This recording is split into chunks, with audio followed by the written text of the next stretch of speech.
বান্দার প্রতি বরকত বা কল্যাণ মহান আল্লাহ তাআলার একান্ত অনুগ্রহ। আল্লাহর পক্ষ থেকে যার প্রতি কল্যাণ নেমে আসে তা পরিমাণে কম হলেও অনেক উপকারী। তা হতে পারে সন্তান, সন্ততি, সম্পদ, আমল ইত্যাদিতে। কিন্তু কি কাজ করলে মহান আল্লাহ তাআলার বান্দার প্রতি বরকত বা কল্যাণ দান করবেন? বরকত মানুষের জন্য জরুরি বিষয়। এমন অনেক ব্যক্তি আছেন যারা দীর্ঘ হায়াত পেয়েছেন, কিন্তু সে জীবনে ধন সম্পদ, সন্তান সন্ততি কিংবা আমল ইবাদতে কোনো বরকত নেই। আবার অনেক পরিশ্রম করেন কিন্তু প্রাপ্তি সেভাবে আসে না। তার মানে হলো কাজে কোনো বরকত নেই। পক্ষান্তরে এমন অনেক লোক আছেন যারা কম হায়াত পেয়েছেন কিন্তু ধন সম্পদ, সন্তান সন্ততি, আমল ইবাদতে বরকত লাভ করেছেন। অনেক অল্প পুঁজিতেই ব্যবসা করেন কিংবা অল্প বেতনে চাকরি করেন, কিন্তু তাতে বরকত আছে। সুতরাং সব কাজে বরকত অনেক জরুরি বিষয়, আর তা বান্দার জন্য মহান আল্লাহ তাআলার পক্ষ থেকে অনেক বড় নিয়ামত। কিন্তু এই বরকত লাভের কার্যকরী উপায় কি?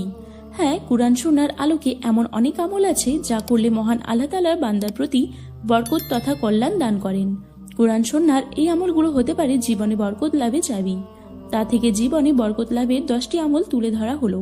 নম্বর 1, ঈমান ও তাকওয়া। আল্লাহ তাআলার প্রতি অগাধ বিশ্বাস এবং তাকে ভয় করলে তিনি বান্দার প্রতি বরকত বা কল্যাণ দান করেন। আল্লাহ তাআলা বলেন, আর যদি সে জনপদের অধিবাসীরা ঈমান আনত এবং পরহেজগারি অবলম্বন অর্থাৎ তাকে ভয় করত, তবে আমি তাদের প্রতি আসমানি ও দুনিয়াবি নিয়ামত সমূহ উন্মুক্ত করে দিতাম। কিন্তু তারা মিথ্যা প্রতিপন্ন করেছে, সুতরাং আমি তাদেরকে পাকড়াও করেছি তাদের কৃতকর্মের বদলাতে। সূরা আরাফ আয়াত নম্বর 96। সুতরাং শিরক, কুফর ও নেফাক থেকে নিজেদের ঈমানকে হেফাজত করতে হবে। সব হারাম থেকে বেঁচে থাকতে হবে। আল্লাহ তাআলাকে সব বিষয়ে বেশি বেশি ভয় করতে হবে। তবেই আল্লাহ তাআলা ওই বান্দার জন্য আসমানি ও জমিনের সব বরকতের দুয়ার খুলে দেবেন। নম্বর 2, যে কোনো কাজের শুরুতে বিসমিল্লাহ বলা। রাসূল সাল্লাল্লাহু আলাইহি ওয়াসাল্লাম বলেছেন, তোমাদের মধ্যে কেউ যখন খাবার খায় আর যদি বিসমিল্লাহ বলে, তবে শয়তান ওই খাবারে অংশ নিতে পারে না। যে যতটুকু খাবার আছে তা পরিমাণ কম হলেও তার জন্য কল্যাণ বয়ে আনে। অনুরূপভাবে কেউ যদি ঘরে প্রবেশ করার সময় বিসমিল্লাহ বলে ঢোকে, তখনও শয়তান তার সঙ্গে বাসায় ঢুকতে পারবে না। এইভাবে বান্দা যখন সব কাজে বিসমিল্লাহ বলা শুরু করে, তখন শয়তান সব কাজ থেকে মারহুম হয়। আল্লাহ তাআলা সব কাজেই বরকত দান করেন। নম্বর 3, কোরআনের সঙ্গে সম্পর্ক বাড়ানো। কোরআনের সঙ্গে সম্পর্ক বাড়ানো খুবই জরুরি। কোরআন তেলাওয়াত এবং কোরআন অনুযায়ী জীবন গড়া। যে যত বেশি কোরআনের সঙ্গে সম্পর্ক বাড়াবে তার জন্য তত বেশি বরকত নেমে আসবে। যে ঘরে কোরআন তেলাওয়াত হবে, কোরআনের চর্চা হবে, কোরআনের ওপর আমল করা হবে, সে ঘরেই নেমে আসবে আল্লাহ তাআলার পক্ষ থেকে বরকত ও কল্যাণ। আল্লাহ তাআলা একাধিক আয়াতে বলেন, এটি এমন একটি কিতাব যা আমি অবতীর্ণ করেছি, খুব মঙ্গলময়, অতএব এর অনুসরণ করো এবং ভয় করো যাতে তোমরা করুণাপ্রাপ্ত হও। সূরা আনাম আয়াত নম্বর 155। এই কোরআন এমন কিতাব যা আমি নাজিল করেছি, বরকতময়, আগের গ্রন্থের সত্যতা প্রমাণকারী, এবং যাতে আপনি মক্কাবাসী ও পার্শ্ববর্তীদেরকে ভয় প্রদর্শন করেন। যারা পরকালে বিশ্বাস স্থাপন করে তারা এর প্রতি বিশ্বাস স্থাপন করে এবং তার স্বীয় নামাজ সংরক্ষণ করে। সূরা আনাম আয়াত নম্বর 92। রাসূল সাল্লাল্লাহু আলাইহি ওয়াসাল্লাম বলেছেন, আল্লাহ তাআলা এই কিতাব দিয়ে বহু মানুষকে বরকতের মাধ্যমে উপরে উঠাবেন, আবার বহু মানুষকে নিচে নামাবেন। মুসলিম।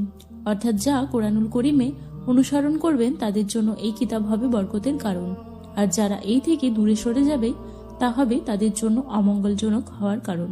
নম্বর 4, দান করা। বেশি বেশি দান করা। দান সহযোগিতায় বরকত নেমে আসে। অনেক হাদিসে এটি প্রমাণিত যে দানের মাধ্যমে আল্লাহ তাআলা বিপদ মুসিবত দূর করে দেন। কেননা যে কোনো কাজে বিপদ আপদ হলে তা থেকে বরকত লাভের সুযোগ থাকে না। সেই কারণেই সব কাজে বরকত লাভে বেশি বেশি দান করা। এই কারণেই রাসূল সাল্লাল্লাহু আলাইহি ওয়াসাল্লাম বলেছেন, দান করার কিছু যদি না থাকে তবে একটি খেজুরের অংশ দিয়ে হলেও দান করার মাধ্যমে জাহান্নামের আগুন থেকে বাঁচার চেষ্টা করো। সুতরাং দুনিয়া ও পরকালের কল্যাণ লাভের পরিমাণ কম হলেও প্রতিদিন সাধ্যানুযায়ী দান করা। কাউকে দান করতে না পারলে নির্ধারিত একটা অংশ নিজের ঘরে একটি বক্সে জমা করে দিয়ে পরে তা দান করতে পারেন, আর এইভাবেই প্রতিদিন সৎকার সওয়াব পাওয়া যাবে। দানের এই পদ্ধতির মাধ্যমেই তার উপর নেমে আসবে বরকত ও কল্যাণ। নম্বর 5, আত্মীয় স্বজনের সঙ্গে সম্পর্ক ভালো রাখা। আত্মীয় স্বজনের সঙ্গে সুসম্পর্ক বজায় রাখার মাধ্যমে বরকত ও কল্যাণ নেমে আসে। এটি অনেক পরীক্ষিত একটি আমল। আত্মীয় স্বজন তথা মা বাবা, ভাই বোন, তথা রক্তের সম্পর্কের আত্মীয়দের সঙ্গে সুসম্পর্ক রাখা। আত্মীয়দের কেউ খারাপ আচরণ করলেও তাদের সঙ্গে নিজ থেকে সুসম্পর্ক রাখা। প্রয়োজনে সাধ্যানুযায়ী তাদের সাহায্য করা। সাহায্য করতে না পারলে তাদের সুন্দর ব্যবহার করা। আর এর মাধ্যমে নেমে আসবে বরকত এবং কল্যাণ। নম্বর 6, সকালবেলা কাজ শুরু করা। দিনের শুরুতে কাজ শুরু করা।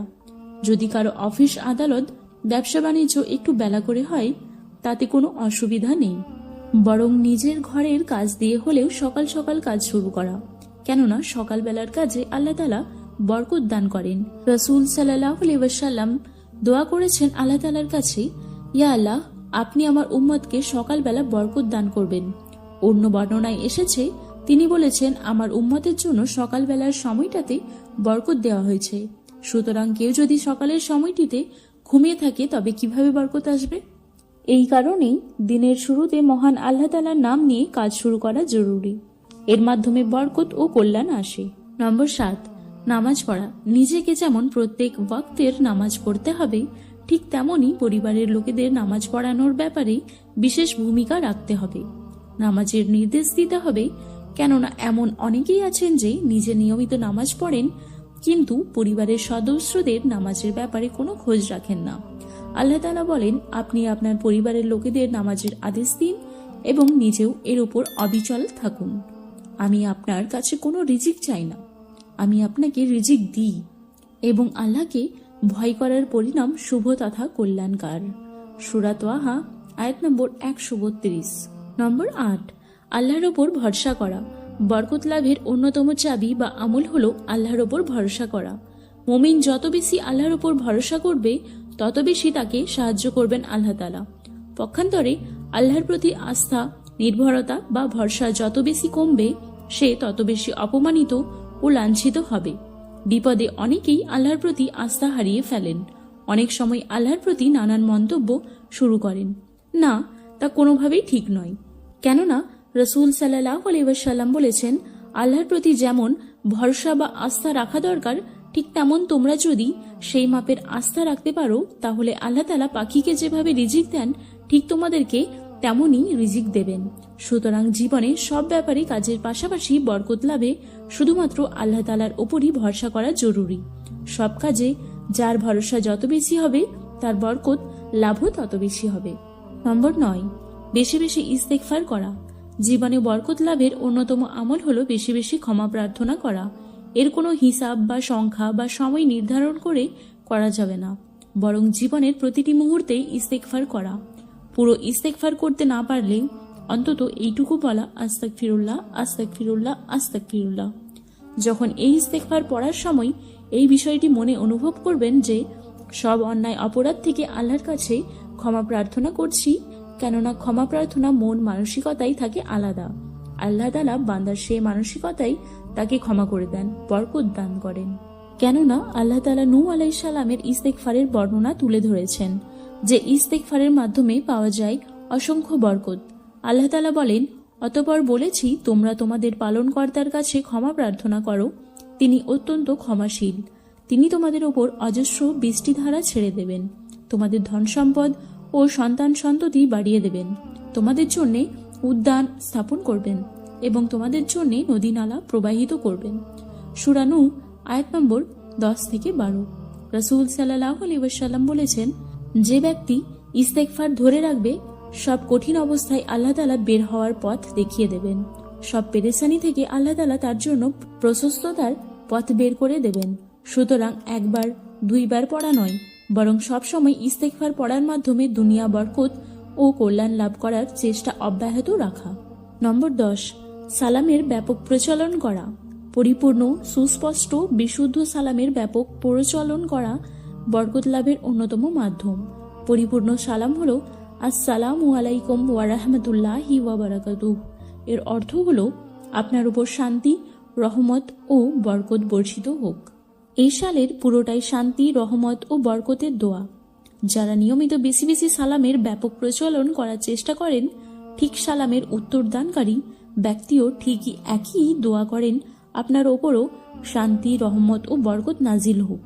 সুতরাং জীবনে বরকত লাভে সহজ ও প্রচলিত এই আমলগুলোর প্রতি একটু খেয়াল রাখলেই বা যত্নবান হলেই জীবনে নেমে আসবে অবিরত রহমত ও বরকত। আল্লাহ তাআলা মুসলিম উম্মাহকে সহজ এই আমলগুলোর মাধ্যমে বেশি বেশি বরকত লাভের তৌফিক দান করুন, আমিন। উল্লেখিত আমলগুলো নিয়মিত বেশি বেশি করার তৌফিক দান করুন, আমিন।